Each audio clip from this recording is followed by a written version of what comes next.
Yay, we are so glad you're here. Today we are at Black Cat Farm in Boulder, Colorado. We're going to be speaking with Eric Skokan about his regenerative farming practices. Let's go check it out.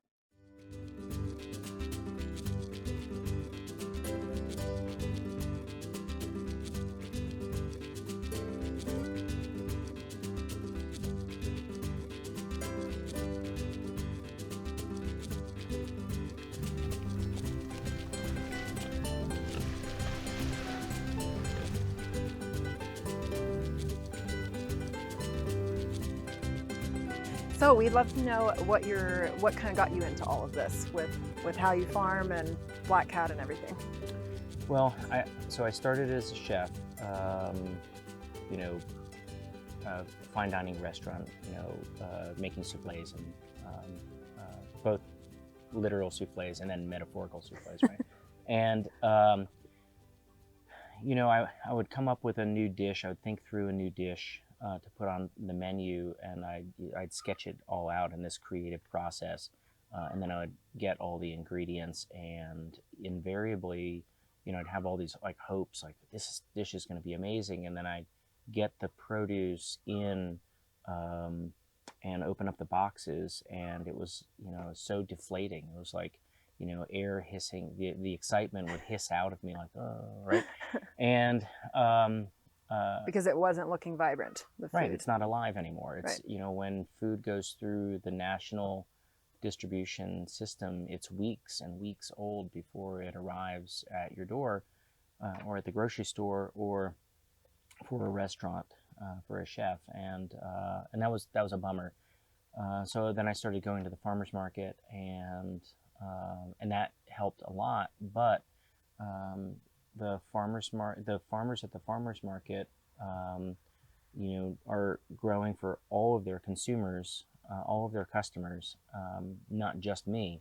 Right. And it ended up being hard to have enough baby carrots to go through the weekend, or enough asparagus. Like literally, I would go to the market and would need to buy up all the asparagus at the farmer's market to make it through a weekend at the restaurant. And so obviously I got a lot of no's from the farmers, and and that was really frustrating. Yeah. And so that was happening in the restaurant, and at the same time I was gardening at home, and I love gardening. I love having my hands in the dirt. I love seeing the little baby plants grow. I love all parts of it. I find it incredibly relaxing and rewarding. And so I thought, why not? Why don't I just make the garden a little bigger? And and that of course is this crazy slippery slope. And now my garden is 425 acres, or or whatever. But it started there, and then I've learned a lot along the way that's broadened my appreciation, for the hows and whys of doing it. But initially it was just because I wanted like truly excellent, produce, things that just were alive and they sing with flavor, to be able to work with those in the kitchen. Yeah. So how did that, doing your big garden now, how did that lead you into how you were able to show your dishes and the kind of flavors you were getting and what you were able to provide? Well, in terms of flavor, when we pick tomatoes that are still warm from the sun, and they go from the farm into the restaurant, and only an hour and a half has gone by, it's just like eating out of the garden. Right. It's spectacular. So the flavors are better. Obviously, everything is fresher. It's actually easier for us in the kitchen. Chefs need to, with standard produce, commercial produce, chefs jump through lots of hoops to kind of build up the flavor, to fill in the missing gaps and whatnot. And for us, we just put the food on the plate. Right. It's easy. So in that part, it's been much easier. Other parts have been much more challenging.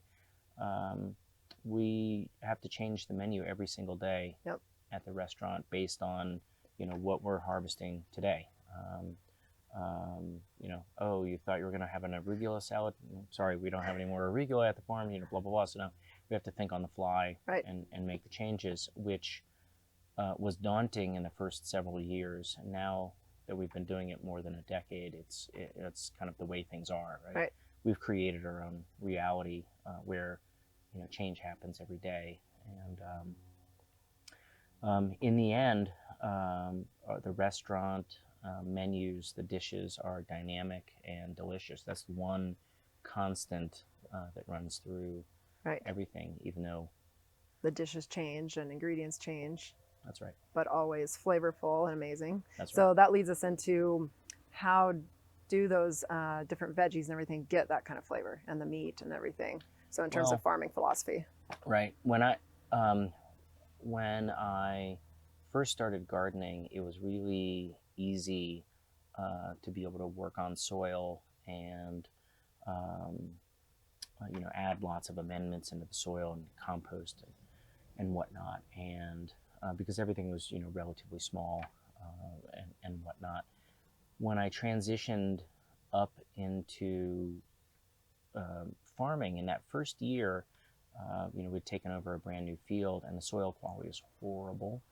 And I noticed that the quality of the produce was not as good as it was in my garden. It was still better than I could get everywhere else, but it was a step down from what I had been, you know, eating out of the garden just a few months prior. And that was where one of those little light bulbs went on. I was like, oh, right, of course, quality Right. of the soil. You know, how alive and nutrient dense is the soil itself, and it was very clear, Right. very clear that that when I've done a really good job on the soil, that everything follows, and ultimately it makes my job in the kitchen much easier Right. because the food is really, you know, quite good. I didn't know how to do that on the scale of a big farm. Right. So that started then a long research project, and that has enlightened the, you know, the style that we grow, you know, vegetables in, how we improve the soil, you know, over time, how we integrate animals into the vegetable operation, and how we, you know, bring all those, you know, pieces together at the farm. And it turns out it's critically important. Yeah. Yeah. And so you practice regenerative farming, but you're also certified biodynamic, correct? Yep. So can you talk a little bit about, I mean, those pieces go together, but a little Yep. bit about that? Yeah. You know, when we think of biodynamic agriculture, you know, we just envision integrated farms, Right. And in its essence, biodynamic farms are about integration and You mean within the farm, like how everything operates together? exactly right. So there are animals, there are to take a step back, commercial farms grow produce more often than not in opposition to um, nature, in opposition to what's happening on the ground, whether it's growing everything in plastic, growing everything indoors, importing fertilizers, importing pesticides and herbicides. Anything that there is in nature that's the slightest bit of a bump in the road, well, it's just bring a bulldozer in and wipe Yep. it out. Right? Yep. Or spray it, or just spray it, plant or, one you know, whatever thing it is, right? across numbers So, of acres. Yeah. Biodynamic agriculture is the exact opposite of that. It is it's the mogul skiing of agriculture. It's the bumps in the road themselves that Right. end up creating the fun and the life and the whatnot. Yep. It is how do you create, you know, food and joy and flavor Yep. based on what you have out at the farm. It's working with instead of working against. Right. And towards that end, it is producing seed on the farm instead of purchasing it. Yep. It is creating our own compost and fertilizers via animal integration, and then spending a lot of time observing the processes, observing nature in the rows, Yes. and And learning. and learning from what you're seeing, instead of wiping it all away, Right. and transplanting in something else. Right. That is, in the essence, that's what biodynamic agriculture is, and it makes sense to me, and it works. Yeah. Yeah. I mean, you've seen, because all the different pieces come back in, right? You get the pollinators coming back. Yep. You get all the different beneficial insects and animals and everything that come back in to help you do your farming. And you have Black Cat Bistro and Bramble and Hare. Is that correct? Our two restaurants. Awesome. Yes. Small and smaller are our and two. Both super delicious. Yeah, they're, and really so much fun. Yeah. Really fun. We started both restaurants as as an expression of the community itself. Mm-hmm. We really wanted both restaurants to be to have a feel like they had been there for 100 years, Mm-hmm. that they had been a functional part of the community for forever, and that they reflected the community's values in Mm-hmm. terms of healthful food, not health food, but maybe food that fits a healthy lifestyle. Right. So that might sound like a little bit of wordsmithing, but it's possible, and in fact I think we've demonstrated over the last decade that it's very possible, doable to have healthful food that fits who we are as Right. a community, without it being healthy, Right. without it feeling like you're lacking. like you're lacking, Right. like you're missing something. Yeah. Right. Yeah. So what are some things that you're excited about going forward over the next couple of years? Well, the big thing for us has been to figure out over time what are the round pegs for the round holes in terms of what grows really well here in Colorado, or to take a step back, like what should Colorado cuisine look like. So we're growing in the Front Range of the Rockies, and the climate here is really unique. We have very, very hot days. We have very cool nights. Lots of wind. We have lots of wind that blows through. There are some things that we grow which absolutely love it here, and then we have others that are a struggle. And so over time, I've been working on so for experiments to figure out what is the mix of things that do really, really well here, and if there's some things that struggle a little bit, are there ways that we can adapt them, whether it's seed variety selections, whether it's producing our own seed so that it's more adapted to here over time. So we do that every year. Right. Every year, we save seed from our varieties into for the next year, the ones that are a good fit, and every year they're a little bit more adapted to this growing climate, which is good. And ultimately we're looking for a mix of vegetables, a mix of meats, a mix of grains that end up working together in a way that creates as many win-win scenarios as possible. And how do we fold one thing into the next, such that the grain production or the carrot production or the pork production end up improving the production of the thing that comes next, right? Right. So how everything can benefit the next thing. Right. So we're looking for this mix of things to raise at the farm where one thing can fold into the next and improve it. So if we raise this variety of wheat with all this extra vegetable matter to it that tastes delicious, right, and that's always a key part, then what if we put the hogs in to eat that wheat stubble down, and then grow a cover crop in there as well. So then what does the soil look like, and has that improved it for tomato production, for the following year? Right. And it turns out the answer is yes. Yeah. And that's figuring that out. Variety selection, the order in which things need to happen, how many months or weeks, should the hogs be in that old wheat field. Those are all things that I've been, working on over the last 10 years.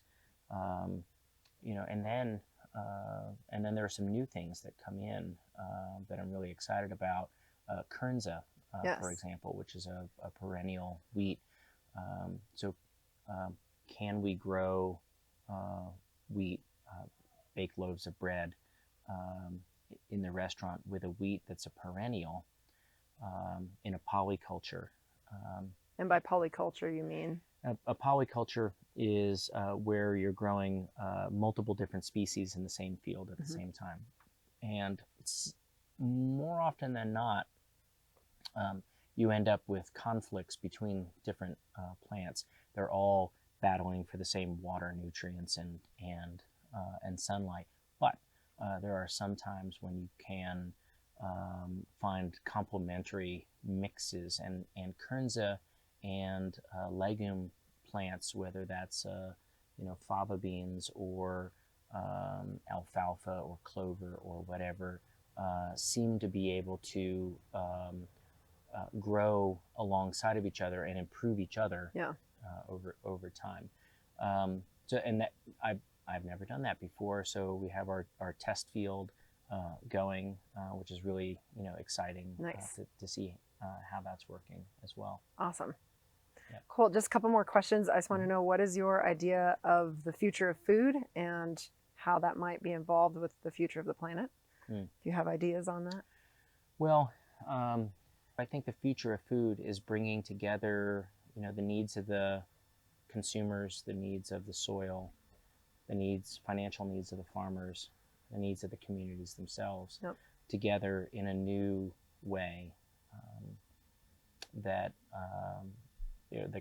strings together win-win scenarios, right? And is really, I think, exciting. I think the food system that we hand off to our children will be fundamentally different than the one that we inherited from our parents and grandparents. I think this is a time of transformation, and it's really, really exciting. It really is. Yeah. In the midst of all of the chaos, there's this awesome excitement that's happening too. Yeah, absolutely. Yeah. I see shades of the Industrial Revolution happening in what we're seeing in food. Towards that extent, as we went from arts and crafts, local craftsmen making all the tools and the products of our lives into factory production, we saw that there was a cost that happened, to that, and I think we're living through that same realization, period now. My hope is that that we'll be able to transform this system, the food system, in a way that doesn't just do lip service to the problems that happen with industrial agriculture, but instead can make the changes necessary, right, in order actual action, actual real action, come up with something new. Yep. Yeah. And that brings about my last one, which is, what is the best way at this current transition period, which we're seeing an increasing thing all across the country and the world, but how best for people to get involved right now? Like, if they find out about this kind of new old way of farming, and how can they get their hands on that food and become involved, even if it's just a little bit right now? Right. The easiest first best thing to do is take a Saturday and go to the farmer's market and enjoy it. Talk to farmers. develop a relation, not just talk to farmers, develop a relationship with your local farmer. Yeah. The that one-on-one building a bridge, making a connection, valuing that part of your community, developing a relationship with a farmer. That one action ends up being transformative. Right. It's really, I think, surprisingly more. It's much more powerful than we give it credit for at first thought. And there's no substitute for it either. It's No. just, it's one-on-one, eye contact, talking, connection. I agree. And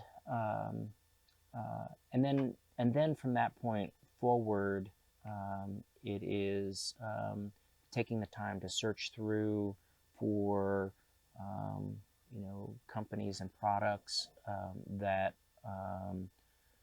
that walk the walk, right, and that get this idea that taking care of the environment, leaving the world a better place than what we inherited it, and convenience and price, right? That all of those things need to happen at the same time. I think ultimately that ends up being, the good drivers. Yep. For change. Yep. And health. Yeah. Awesome. Thank you so much. It was My a pleasure pleasure. talking to you. Indeed. Yeah. Indeed. Thank you so much for joining us. And we want to thank Eric and his team for letting us bounce around on the farm today and get to learn more about what they do. We hope you learned a lot, and we will see you next time.